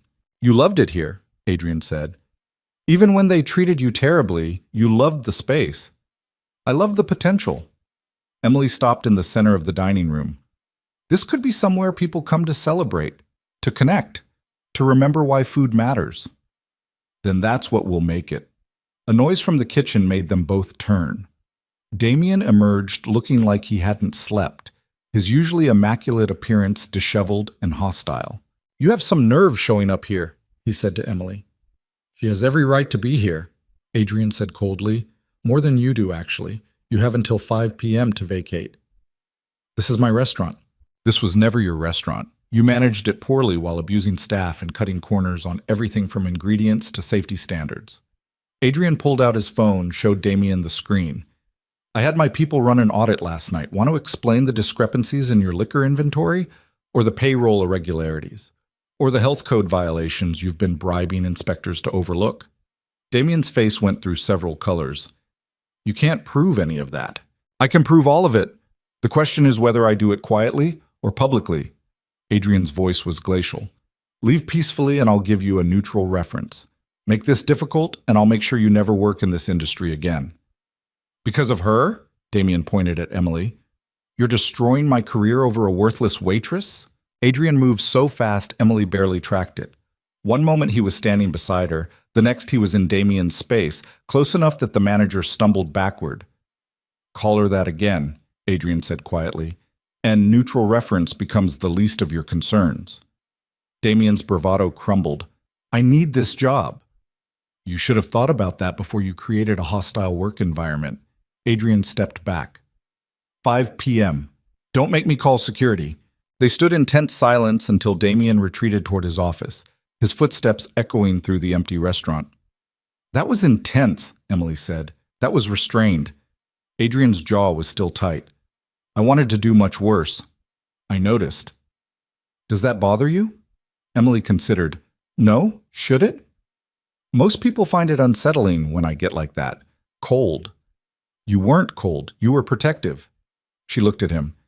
There's a difference. Something shifted in Adrian's expression. Before he could respond, the front door opened and a woman in an expensive suit walked in carrying a tablet and looking efficient. Mr. Cole, I got your message. Traffic was terrible. She noticed Emily. Hello. Emily Carter, this is Priya Sharma, my director of operations. She makes sure I don't forget important things like eating and sleeping and showing up to board meetings. Adrian gestured between them. Priya, Emily's going to be managing the restaurant rebuild. Priya's perfectly shaped eyebrows rose slightly, but her professionalism never wavered. Wonderful. I'll have HR send over the paperwork. She opened her tablet. I assume you'll want to fast-track this? Yesterday would be good. I'll see what I can do. Priya turned to Emily. Do you have time this afternoon to come by the office? We'll need to get you set up in our systems, discuss salary and benefits, that sort of thing. Emily's head was spinning. Sure. Yes. What time? 2 p.m. work for you? It works? Perfect. I'll send you the address. Priya made a note on her tablet. Mr. Cole, the Patterson meeting has been rescheduled for Tuesday at 10, and your daughter's school called. Apparently, she forgot her lunch. Adrian checked his watch. I can drop it off. I already sent a car service with a replacement. Mrs. Chen packed extras this morning. Of course she did. Adrian looked genuinely relieved. What would I do without you? Starve and miss meetings. Priya's smile was warm. I'll leave you to it. Emily, see you at 2. She left as efficiently as she'd arrived. She's terrifying, Emily said. She's brilliant. Pays attention to details I'd never notice. Adrian pulled out his phone again. Speaking of which, your grandmother's care. I spoke with Oakwood administration this morning. Set up an account covering the next 3 years. They're expecting you to call and confirm some medical details. 3 years? Emily's knees went weak. That's too much. That's what I can afford. Easily. Adrian pocketed his phone. And before you argue, remember, this isn't charity. It's payment for services rendered 30 years ago with interest. That's not how debt works. It's how my debt works. His expression softened. Let me do this, Emily. Please. The please got her. This man who could buy restaurants on impulse and destroy careers with a phone call was asking permission to help her grandmother. Okay, she whispered. Okay? Yes. Thank you. Adrian nodded once, looking satisfied. Good. Now, let's talk about the restaurant redesign. I want your input on everything. Layout, kitchen equipment, dining room aesthetic. This is your vision as much as mine. They spent the next 2 hours walking through the space while Adrian made notes, and Emily suggested changes that grew bolder as she realized he was actually listening. Knock down the wall between the kitchen and dining room. Replace the heavy curtains with something that let in natural light. Rip out the pretentious wine cellar and turn it into a prep kitchen for hand-pulled noodles. You want an open kitchen? Adrian asked. I want people to see where their food comes from. No secrets, no hidden things. Just honest cooking. Emily gestured to the space. Your story started with my grandmother's noodle stall in China. This restaurant should feel like that. Elevated, yes, but still connected to something real. Adrian was quiet for a long moment, studying her in that intense way he had. What? Emily asked. Nothing. Just, you get it. Most people in this industry, they're chasing stars or status or Instagram followers, but you understand what actually matters. Food and connection. Food and connection, he agreed. A crash from the kitchen made them both jump. They found Chef Marco standing amid broken plates, his face red with fury. Out! He shouted when he saw Adrian. This is my kitchen! Was your kitchen? Adrian corrected calmly. As of tomorrow afternoon, it's my kitchen. And you're fired. Marco's rage reached new heights. He launched into a tirade mixing Italian and English, gesturing wildly while his voice echoed off the stainless steel surfaces. Adrian waited until he ran out of steam. Are you finished? Adrian asked. You cannot do this. I'm an artist. This restaurant would be nothing without me. This restaurant would be better without you. Your ego is bigger than your talent. You treat your staff terribly. And frankly, your molecular gastronomy is dated. Adrian's tone was conversational, which somehow made it more devastating. I'm offering you 2 months severance and a neutral reference. Take it or leave it. I'll sue! You'll lose. Your contract has a termination clause that I'm exercising. My lawyers are very thorough. Adrian pulled out his phone. 2 months severance or nothing. Decide now. Marco deflated like a punctured tire. 2 months. Smart choice. Priya will send the paperwork. Adrian turned to leave, then paused. And Marco, that soup Emily made last night, that was art. What you do is just expensive ingredients arranged prettily on a plate. Learn the difference. They left Marco standing in the wreckage of his kingdom. Outside, Emily took a deep breath of cool London air. You're really good at destroying people's lives, she said. Only when they deserve it. Adrian checked his watch. You have 3 hours before your meeting with Priya. Want to get lunch? With you? Unless you have other plans. Emily thought about her empty flat, her non-existent schedule, the strange new reality she'd fallen into. I don't have other plans. Good. Adrian texted James. I know a place, small, quiet, makes the best dumplings in London. How do you know about good dumplings? You're a billionaire. Billionaires eat too, Emily. We just usually eat boring things at boring restaurants with boring people. His smile was slight. But sometimes we get lucky and meet someone who reminds us there's more to life than business deals. The dumpling place was in Chinatown, tucked between a pharmacy and a shop selling tea sets. 8 tables, fluorescent lighting, laminated menus with pictures. Nothing like the Velvet Crown. Emily loved it immediately. They ordered too much food and ate it with chopsticks while Adrian told her stories about Sophie, her strange obsessions with dinosaurs, and her refusal to eat anything green and her determination to learn Mandarin because Daddy was born there and I should know his language. She sounds amazing, Emily said. She's exhausting. Adrian's voice was full of affection. Last week she decided we needed to adopt every stray cat in London. I came home to find her trying to coax a feral Tom into a cardboard box using fish fingers. Did it work? The cat fled. Sophie cried for an hour. I ended up donating a ridiculous amount of money to a cat shelter to make her feel better. You're soft. Only for her. Adrian dipped a dumpling in sauce. She's all I have left of Rebecca, my wife. Sometimes I look at Sophie and see her mother's smile or hear her mother's laugh, and it's like being stabbed and hugged at the same time. Emily understood that feeling. My grandmother's voice sometimes comes out of my mouth. Same phrases, same tone. It's comforting and terrifying. Terrifying how? Because it means I'm turning into her. And as much as I love her, watching her mind slip away, Emily's throat tightened. I'm scared that's my future too. Dementia isn't always genetic.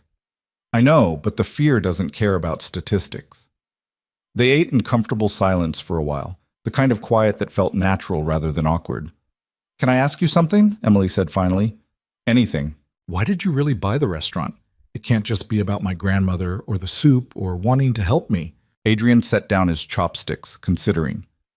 When I was building my company, I convinced myself that success meant accumulation. Money, properties, influence. That if I just acquired enough, I'd finally feel secure. He looked at his hands. But it's never enough. There's always another deal, another zero to add to the account, another competitor to crush. And somewhere along the way, I forgot why I was doing any of it. What changed? Sophie. Rebecca's death. He paused. And then last night, tasting your grandmother's soup, I remembered being 8 years old and actually happy.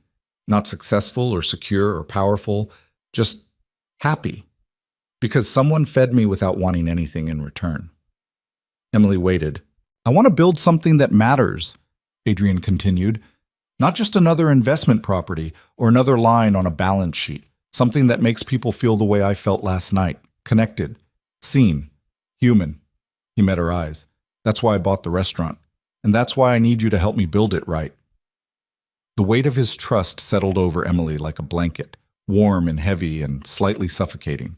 I'm going to disappoint you, she said. I've never managed anything. I'll make mistakes. Good. That means you're trying. Adrian pulled out his wallet, left cash on the table. Perfect people are boring, Emily. I want someone real. They walked back through Chinatown toward where James had the car waiting. The afternoon sun cut between buildings, making the wet pavement shine. What if this doesn't work? Emily asked. The restaurant. What if we fail? Then we fail. Adrian's voice was certain. But we'll fail trying to build something meaningful instead of succeeding at something meaningless. I'll take that trade. Emily's phone buzzed. A text from an unknown number. Heard you're working for Adrian Cole now. Good luck. You'll need it. Sandra. She showed Adrian the message. Want me to have her fired? He asked casually. Can you do that? I own the restaurant where she works, so yes, Emily considered. The old version of herself, the one who'd existed just 24 hours ago, would have said no. Would have taken the high road, turned the other cheek, been the bigger person. The new version, standing in Chinatown with a billionaire who'd just offered to fire her enemy, felt different. Yes, she said. Fire her. Adrian made a phone call. It took less than 3 minutes. Done, he said, pocketing his phone. That easy? That easy. He looked at her. How do you feel? Emily searched her conscience for guilt and found only satisfaction. Good. I feel good. Then it was the right choice. Adrian started walking again. Sometimes kindness means protecting people. Sometimes it means cutting out the ones who hurt them. Learning which is which, that's the hard part. They reached the car. Before Emily could climb in, Adrian caught her arm gently. Thank you, he said. For what? For saying yes. To all of it. The job, the restaurant, putting up with my intensity. His smile was small, but genuine. I know this is strange and fast and probably overwhelming, but I meant what I said earlier. You make me feel safe, and that's rare enough to fight for. Emily's heart did something complicated in her chest. You barely know me. I know enough. He released her arm. Now get in. Priya will kill me if you're late to your meeting. The office was everything Emily expected. Glass and steel and people in expensive suits moving with purpose. Priya met her in the lobby, guided her through security, and spent the next 90 minutes walking her through contracts and benefits packages and information that made Emily's head spin. Questions? Priya asked when they were done. Is he always like this? Emily gestured vaguely. Making huge decisions on impulse? Define impulse. Priya's smile was knowing. He thinks fast, decides fast, moves fast. But the thinking part is usually solid. He's been successful for a reason. And if I mess this up, you won't. Priya handed her a folder. Everything you need is in here. Building access, company credit card, direct line to me if you need anything. Welcome to the team, Emily. Emily left the office feeling like she'd been hit by a very expensive truck. Her phone rang as she stepped onto the street. Adrian. How'd it go? He asked. I signed my life away to a corporation. My corporation. There's a difference. She could hear the smile in his voice. Listen, I need to handle some things tonight, but tomorrow morning I want you at the restaurant. We're meeting with the architect at 8. That's early. That's construction hours. Get used to it. He paused. And Emily, bring those recipes, the ones from your grandmother. I want to start building the menu. Okay. Oh, and one more thing. Sophie wants to know if you can teach her to make soup this weekend. Emily's heart melted a little. Really? She asked 3 times during dinner. Apparently braids and cooking lessons make you the coolest person Daddy knows. Adrian's voice went soft. You don't have to. I know it's above and beyond job requirements. I'd love to, Emily said, and meant it. Saturday then. Come over around 10. We'll make it a thing. They hung up and Emily stood on the London street watching expensive cars pass and people hurry by with their important lives and felt the strangest sensation. Hope. For the first time in years, she felt like maybe things were going to be okay. Her phone rang again. The care home. Miss Carter, this is Teresa. Your grandmother had a good day today, very sharp. She asked about you. What did she say? She said you'd found someone worth knowing, said she could always tell when you were happy, even from far away. Teresa's voice was warm. Whatever you're doing, keep doing it. Emily looked up at the sky, blinking against sudden tears. I will, she promised. Tell her I'll visit tomorrow. I will. And Miss Carter, that account Mr. Cole set up. I've never seen anything like it. Your grandmother is set for as long as she needs. I know. You're very lucky. Emily thought about soup and braids and second chances. Yeah, she said quietly. I really am. The next 3 weeks blurred together in a chaos of construction dust, recipe testing, and learning to navigate Adrian's world.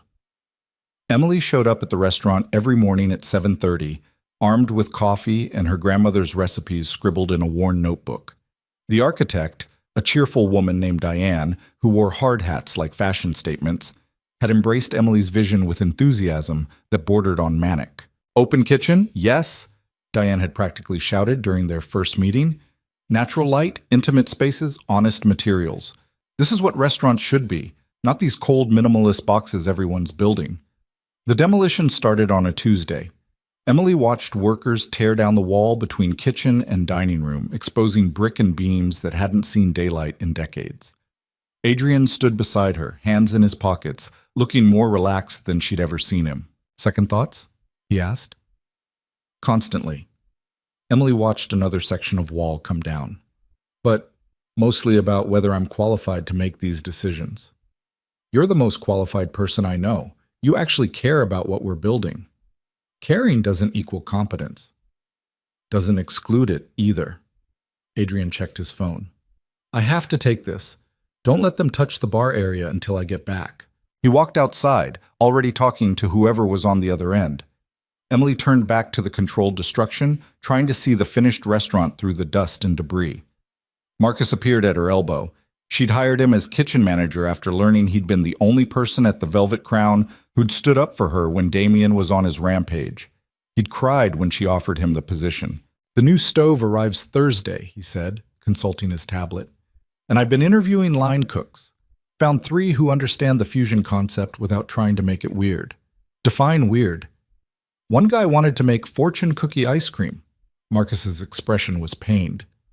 I explained that wasn't the direction we were going. Emily laughed despite herself. Good call. Also your grandmother's noodle recipe? I've been practicing. Want to try my latest attempt? They walked to the temporary kitchen setup in what used to be the wine cellar. Marcus had transformed it into a surprisingly functional workspace, complete with a portable stove and meticulously organized ingredients. He pulled noodles with competent hands. Not as good as Emily, but decent. The technique was right, even if the execution needed work. Better, Emily said, tasting the result. The dough needs more rest time, though, and you're stretching too fast. Let the gluten relax between pulls. See, this is why I need you here. YouTube videos only teach so much. Marcus made a note. Can you show me again tomorrow? Every day until you get it right. That's what I like about you, boss. You're patient. Boss. The title still felt foreign. Adrian returned looking frustrated. Patterson wants to move our meeting up. I told him no. Why? Emily asked. I can handle things here. Because Saturday is soup day with Sophie, and I'm not missing that. Adrian's jaw was set. Patterson can wait. Something warm bloomed in Emily's chest at the casual way he prioritized his daughter and her. How is Sophie? She'd seen the little girl twice since that first breakfast. Brief encounters when Adrian brought her by the restaurant after school. Sophie had declared the construction super cool and asked if she could wear a hard hat. Excited about Saturday, won't stop talking about learning to make noodles. Adrian smiled slightly. Fair warning, she's going to ask you a million questions. I can handle questions. These are 7-year-old questions, like why is soup wet, and can we make rainbow noodles, and do I have a boyfriend? Emily choked on air. What? She asked me last night if you were my girlfriend. Apparently Mrs. Chen mentioned you're around a lot. Adrian looked embarrassed. I told her we're friends and business partners. She asked what the difference was between a friend and a girlfriend. That conversation spiraled into territory I wasn't prepared for. What did you say? That it's complicated and she should ask me again when she's 30.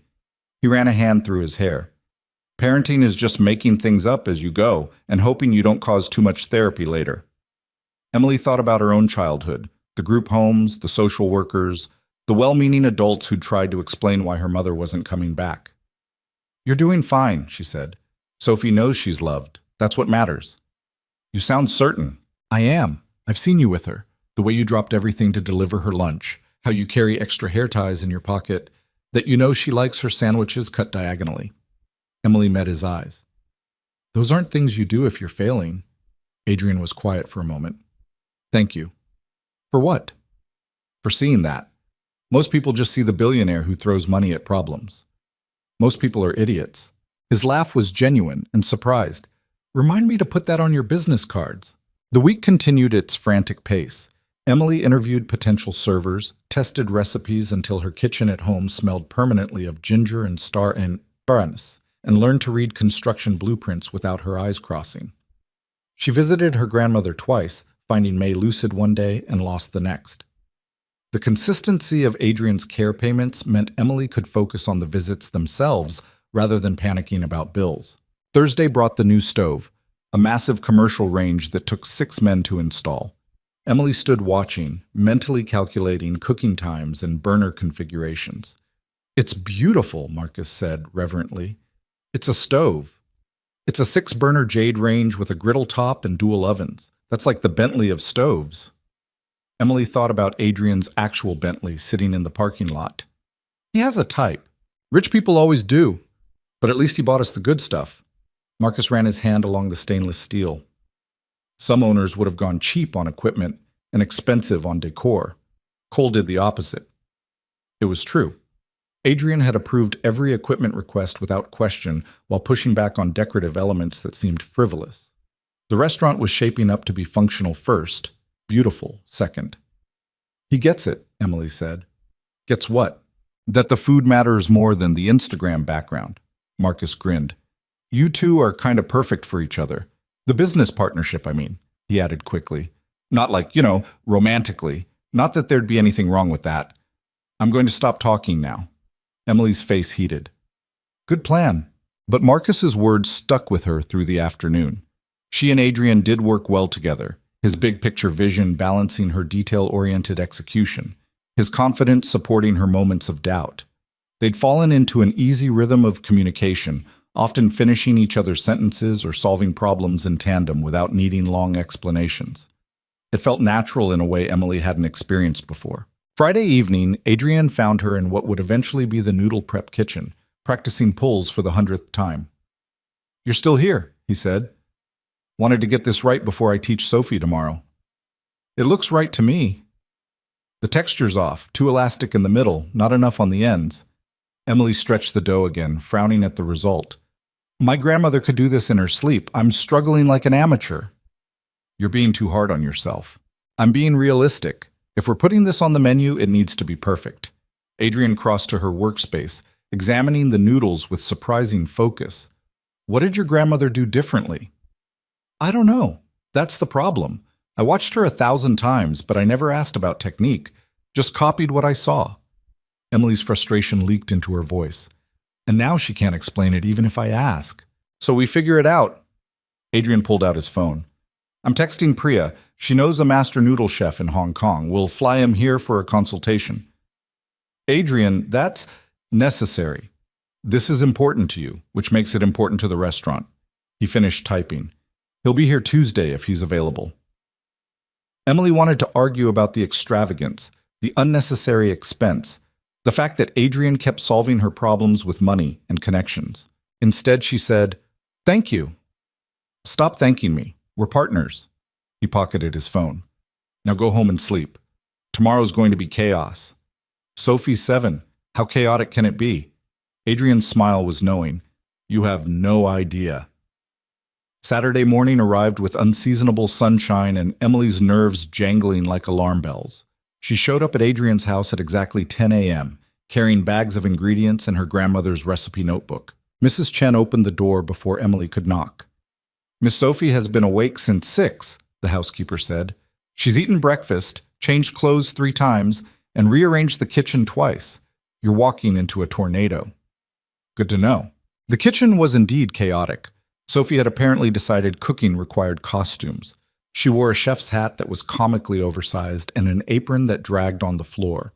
The counter was covered in bowls and spoons and what looked like every measuring cup in the house. "Emily!" Sophie's face lit up. "I'm ready to make soup." Adrian stood near the coffee maker looking simultaneously exhausted and amused.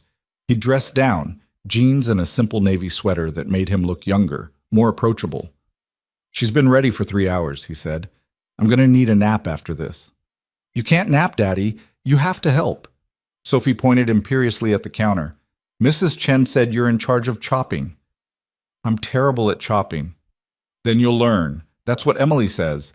Everyone can learn if they try." Adrian shot Emily a look that said, "See what you've started?" Emily bit back a smile and set down her bags. "Okay, team, first rule of cooking, clean workspace. Sophie, can you help me clear some of this?" They spent the next 20 minutes organizing, with Sophie providing running commentary on every item and its importance. The measuring cups were crucial for precision. The wooden spoon was lucky because Grandma Chen gave it to me. The ceramic bowl with the chip was special because Mommy used to make cookies in it. Adrian's expression went soft and pained at that last one. Emily caught his eye, silently asking if this was okay. He nodded. They started with this broth, the foundation of everything. Emily walked Sophie through selecting vegetables, explaining why certain combinations worked while others didn't. "But why can't we use carrots?" Sophie asked. "We can, but in this soup we want clear, clean flavors. Carrots are sweet and would change the whole balance." "What about green beans? I hate green beans." "Good news. No green beans in this recipe. I like you more and more." Sophie attacked a piece of ginger with a vegetable peeler, her tongue poking out in concentration. "Daddy, are you watching? This is how you peel ginger." Adrian was indeed watching, his phone forgotten on the counter. "I see that." "You need to practice. Emily says practice makes better." "Not perfect?" Adrian asked. "Perfect is boring." Sophie repeated Emily's words from earlier in the week with absolute conviction. "Better is more interesting." Emily's heart did something complicated. Hearing her own philosophy repeated by this serious little girl in an oversized chef's hat felt surreal and wonderful. They moved through the recipe slowly, Emily adjusting her teaching for Sophie's age and attention span. When the little girl got bored with stirring, they switched to noodle pulling. When she grew frustrated with the technique, they took a break for cookies that Mrs. Chen had thoughtfully prepared. Adrian participated with surprising enthusiasm, his expensive watch getting dusted with flour as he attempted, and mostly failed, to stretch dough the way Emily demonstrated. "This is impossible," he declared after his third broken noodle. "You're forcing it. Let the dough do the work." Emily moved behind him, guiding his hands through the motion. Gentle pressure, consistent rhythm, like this. She was acutely aware of how close they were standing, the warmth of his back against her front, the way his breathing changed slightly when her hands covered his. "Like this?" His voice was rougher than normal. "Exactly like that." The dough stretched properly, forming long, even strands. "I did it!" Adrian sounded genuinely excited. "You did!" Emily stepped back, suddenly flustered. "See? Just needed practice." Sophie watched this exchange with the unnerving focus of a child who noticed everything. "Are you dating?" she asked casually. Emily nearly dropped the bowl she was holding. "Sophie," Adrian's voice held a warning. "What?"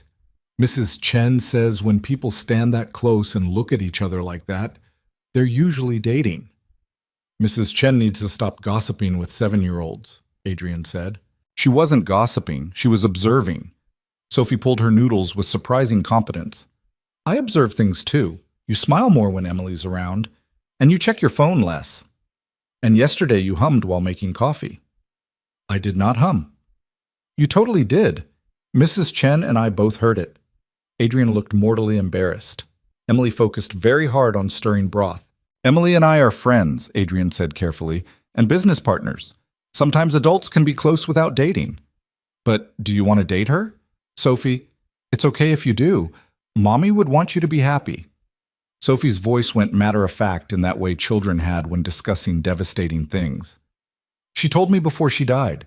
She said you'd be sad for a long time, but eventually you'd find someone who made you smile again. And Emily makes you smile. The kitchen went very quiet. Adrian's face cycled through several emotions: grief, love, pain, something that might have been hope. Your mother was very wise, he said finally, his voice thick. I know. That's why I listen to her even though she's gone. Sophie turned to Emily. Do you like my daddy? Emily's throat was tight. I do. Very much. Good. He needs someone to like him besides me and Mrs. Chen. He gets lonely. Sophie, that's enough, Adrian said gently. But it's true. I know, but some things are private. Sophie considered this, then shrugged. Okay, can we put the noodles in now? I want to taste them. The moment passed, but the weight of it lingered. They finished the soup together, Sophie chattering about school and friends, and a boy named Timothy who tried to kiss her at recess. I kicked him and got sent to the principal's office, but it was worth it. When the soup was finally ready, they sat at the kitchen island, all three of them plus Mrs. Chen, who'd been commandeered by Sophie, and tasted their creation. Sophie took a careful slurp, her face serious. Then she broke into the biggest smile Emily had seen from her. It's perfect. Not perfect, Emily corrected, but pretty good for a first try. It tastes like the soup you made Daddy at the restaurant, the one that made him cry. I didn't cry, Adrian protested.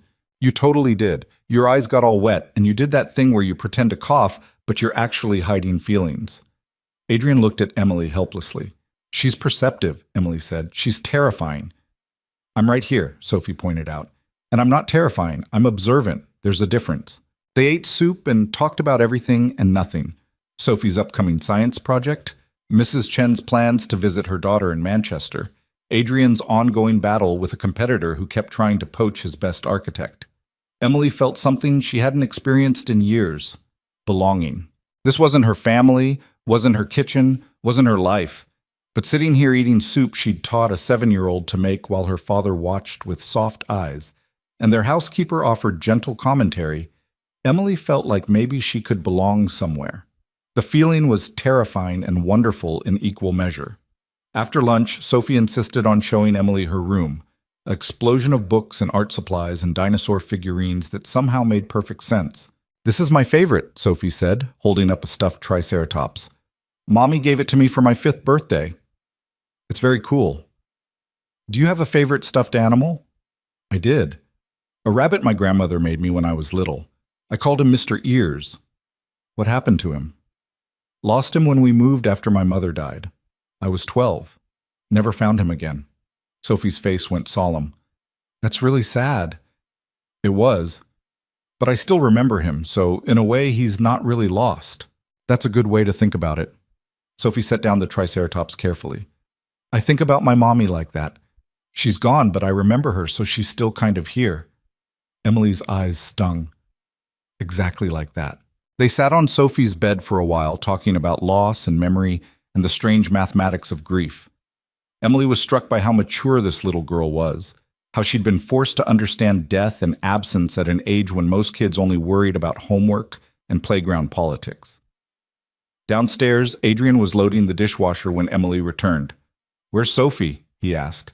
Organizing her rock collection. Apparently she's preparing for the science project. That'll keep her busy for hours. Adrian closed the dishwasher.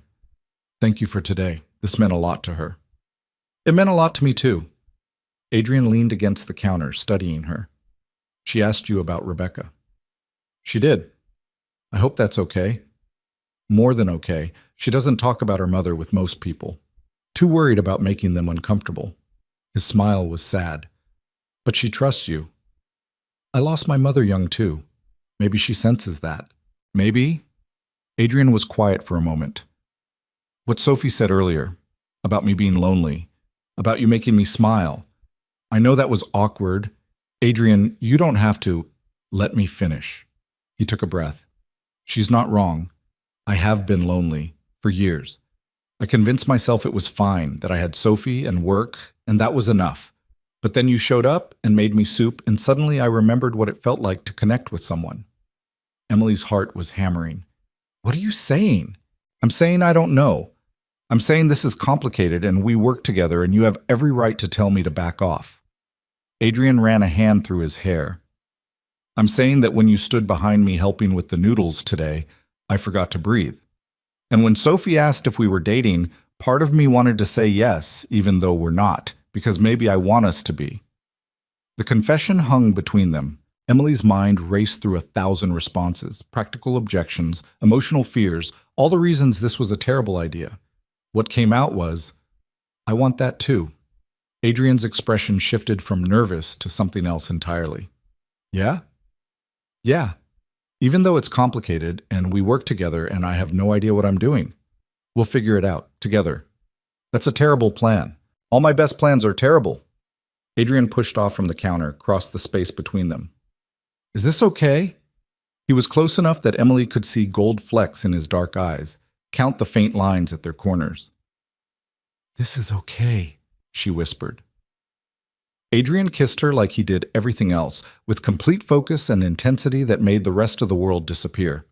His hands cupped her face gently, reverently, like she was something precious he was afraid to break. Emily's hands found his shoulders, steadying herself against the dizzying rush of feeling. When they finally broke apart, Adrian rested his forehead against hers. I'm going to do this wrong, he said quietly. I'm going to work too much and forget important things and be awkward about feelings. Rebecca used to joke that I approached emotions like business negotiations. I'm going to overthink everything and panic about being good enough and probably try to run away at least twice. Emily's laugh was shaky. We're both disasters, matching disasters. Is that a good foundation for a relationship? Better than pretending to be perfect. Adrian pulled back slightly. We take this slow. We're honest when it's hard. We protect Sophie above everything else. And the restaurant? We keep it professional at work. No one needs to know unless we decide we want them to. His thumb traced her cheekbone. Sound okay?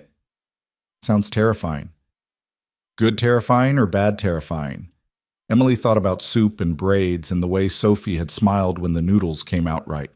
Thought about Adrian's hand shaking as he ate her grandmother's recipe. The way he'd knelt beside May's wheelchair. How he'd defended Emily without hesitation. Good terrifying, she decided. Adrian kissed her again, softer this time, sweeter. Daddy! Emily! Come look at my rocks! They broke apart, slightly flustered. We're coming, Adrian called back. Then, quieter, this stays between us for now? Definitely. They found Sophie in the living room with what appeared to be every rock she'd ever collected spread across the floor in elaborate patterns. It's a geological timeline, she announced proudly. See, these are sedimentary, these are igneous, and these are metamorphic. I learned the words from a book. Adrian and Emily spent the next hour being educated on rocks by an enthusiastic 7-year-old who had very strong opinions about quartz versus granite. When it was time for Emily to leave, Sophie hugged her tight. You'll come back, right? The little girl asked. Of course. Promise? I promise. Sophie seemed satisfied with that. Good. We still need to make dumplings, and spring rolls, and that thing you mentioned with the pancakes. Scallion pancakes. Those, we need to make those. Emily left with a list of future cooking projects and a heart that felt dangerously full. The next week brought its own challenges. The noodle master from Hong Kong arrived and spent 3 days teaching Emily techniques her grandmother had done instinctively. The health inspector came and found 2 minor violations that sent Marcus into a panic spiral. The custom tables arrived damaged and had to be sent back. Through it all, Emily and Adrian maintained their careful professional distance at work, while stealing moments alone when they could, coffee in the empty dining room before the crew arrived, late-night texts about menu ideas that turned into conversations about everything else. This is harder than I thought, Emily admitted one evening when they were alone in what would eventually be the wine storage room. Hiding it? All of it. Trying to be professional when I want to kiss you. Worrying about what happens if this doesn't work out. And we've already built this whole restaurant together. Adrian pulled her close. Then we deal with it. like adults. You make it sound simple. It's not simple, but it's worth the complication. He kissed her forehead. We're building something good here, Emily. The restaurant, yes. But also this, us. What if I mess it up? What if you don't?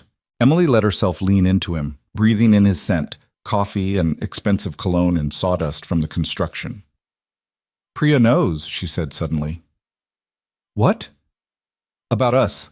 She hasn't said anything, but she knows. Gives me this look whenever you're around. Adrian groaned. She's terrifyingly perceptive. Should we tell people? Make it official? Do you want to? Emily considered. Not yet. Let's get the restaurant open first, one big life change at a time. Practical. One of us has to be. They stood like that for a while, wrapped together in the dusty future wine room, until Marcus's voice calling for Emily broke the moment. The restaurant's opening date loomed closer. 3 weeks away, then 2, then suddenly just days. Emily barely slept, running through checklists and contingency plans and worst-case scenarios. Adrian matched her hour for hour, handling the business side while she perfected the operational details. Sophie came by after school most days, doing homework at table 6 while Emily trained servers. The little girl had become the unofficial restaurant mascot, charming construction workers and offering unsolicited opinions on everything from napkin colors to the height of the bar stools. People will want to spin on these, she declared after testing one. You should bolt them down. We should bolt them down, Emily told Marcus. Mrs. Chen stopped by with food, making sure both Emily and Adrian remembered to eat. She never commented on their relationship directly, but Emily caught her smiling when she thought no one was looking. 5 days before opening, Emily's grandmother had one of her sharp days. Emily brought Adrian and Sophie to visit, watching nervously as May studied Adrian with clear eyes. The orange boy, May said in Mandarin, all grown up and stealing my granddaughter. Adrian laughed, responding in the same language. Not stealing, borrowing with permission. You take care of her, she works too hard. I know, I'm working on that. May turned to Sophie. And who is this serious little person? I'm Sophie, I'm 7. Emily taught me to make soup. Did she do it right? She did it perfect. Good, May smiled. Emily knows soup. Her mother knew soup. I knew soup. It's in the blood. They visited for an hour, May fading in and out of clarity but mostly present. When it was time to leave, she gripped Emily's hand. He's a good one, she said in English. Better than most. Don't let fear make you stupid. I won't, Nai. Promise me. I promise. In the car afterward, Sophie fell asleep against Emily's shoulder while Adrian drove through evening traffic. She liked you, Emily said quietly. I liked her. She's still in there, still fierce. For now, Adrian's hand found hers squeezed gently. For now is all we ever get. Opening night arrived with terrifying speed. The restaurant, rechristened the Lantern Bridge at Emily's suggestion, looked nothing like its previous incarnation. Light poured through tall windows. The open kitchen gleamed. Tables and chairs in warm wood created intimate spaces without feeling cramped. Emily stood in the center of the dining room at 5 a.m., taking it all in. Having second thoughts? Adrian appeared beside her with 2 cups of coffee. Constant thoughts. Does that count? Probably. He handed her a cup. We're ready, though. You've trained the staff perfectly. The kitchen's running like clockwork. Marcus has everything organized down to the last garnish. What if people hate it? Then they hate it and we adjust. Adrian's voice was calm. But they won't. You've built something special. We built something special. Fine. We built something special. He clinched his coffee cup against hers. To partnership. To partnership. They opened the doors at 6 p.m. to a full reservation book and a line of walk-ins that wrapped around the block. The first hour was controlled chaos. Orders flew, the kitchen hummed, servers navigated the dining room with practiced grace. Emily moved through it all, making tiny adjustments, solving small crises, ensuring everything ran smoothly. At table 12, an elderly couple ordered the Suzhou-style fish soup. Emily watched from the kitchen as they took their first bites. The woman's eyes filled with tears. Just like my mother used to make, she said to her husband. Exactly like it. Emily felt her own throat tighten. Adrian found her during a rare, quiet moment, pulled her aside. "You did it," he said. "We did it. Stop correcting me." He kissed her quickly, not caring who saw. "You did this. You took your grandmother's legacy and turned it into something people will remember." Adrian, Emily, look around. Look at these people eating food you created in a space you designed, having experiences you made possible. His eyes were intense. "You did this. Own it." So she did. She looked around at the full dining room, listened to the sounds of conversation and laughter and contentment, watched servers deliver dishes that carried pieces of her grandmother's memory into the world, watched Sophie at the host stand. She'd begged to help, and Adrian had relented, carefully checking reservations with serious concentration. Watched Marcus in the kitchen, pulling noodles with the technique Emily had taught him, pride and joy written across his face. And she felt something she hadn't felt in years, pride in herself. Not just gratitude for help received or relief at avoiding disaster, actual pride in what she'd accomplished. The night continued in a blur of service and small victories. By the time they closed at 11, Emily was exhausted and exhilarated in equal measure. The staff gathered for a quick celebration, champagne in mismatched glasses, toasting their survival and success. "To Emily!" Marcus raised his glass. "For having a vision and making us believe in it." "To Adrian," someone else called, "for buying the damn place." "To all of us," Emily said, "for working our asses off and pulling this together." They drank and laughed and slowly filtered out until it was just Emily, Adrian, and Sophie, who'd fallen asleep on a banquette around 9 and been allowed to stay. Adrian carried his daughter to the car while Emily did a final walkthrough, turning off lights and making sure everything was secure. Outside, the city was quiet. The sign above the door, the lantern bridge and elegant script, glowed softly against the dark. Adrian returned, finding Emily standing on the sidewalk staring up at it. "What are you thinking?" he asked. "That I can't believe this is real, that any of this is real." "It's real." He wrapped an arm around her shoulders. "We're real." "Are we telling people now? About us? Do you want to?" Emily thought about it, about hiding and protecting and all the careful distance they'd maintained. "Yes," she decided. "I want people to know." "Then they'll know." Adrian kissed the top of her head. "Tomorrow. Tonight, let's just be tired and proud and relieved we didn't burn the place down." "That's a low bar." "I'm feeling generous." They stood there for a while, watching occasional cars pass, breathing in the cool night air. "My grandmother would have loved this," Emily said quietly. "She does love it, in the ways that matter." "How do you figure?" "Because part of her lives in every dish we serve. Every soup, every noodle, every recipe you remember." Adrian's voice was gentle. "People think legacy is about monuments or money, but it's really about the parts of ourselves we pass on, the things we teach, the kindness we show. Your grandmother's legacy is feeding people, and you're carrying that forward." Emily leaned into him, letting the weight of the day settle into her bones. "Thank you," she whispered. "For what?" "For seeing something in me worth investing in, for taking a chance on a waitress who made you soup." "Emily," Adrian turned her to face him, "you're not a waitress I took a chance on. You're my partner, in business and in life. And the only risk I took was thinking you might say no." He kissed her there on the sidewalk in front of their restaurant, and Emily kissed him back with all the hope and fear and possibility she'd been carrying for weeks. When they finally pulled apart, Sophie's voice drifted from the car. "Finally! I've been waiting forever for you two to figure it out." They both jumped. "You're supposed to be asleep," Adrian called. "I was fake sleeping. Mrs. Chen taught me how." Sophie's grin was visible even in the dim light. "Does this mean Emily's your girlfriend now?" Adrian looked at Emily. "What do you think?"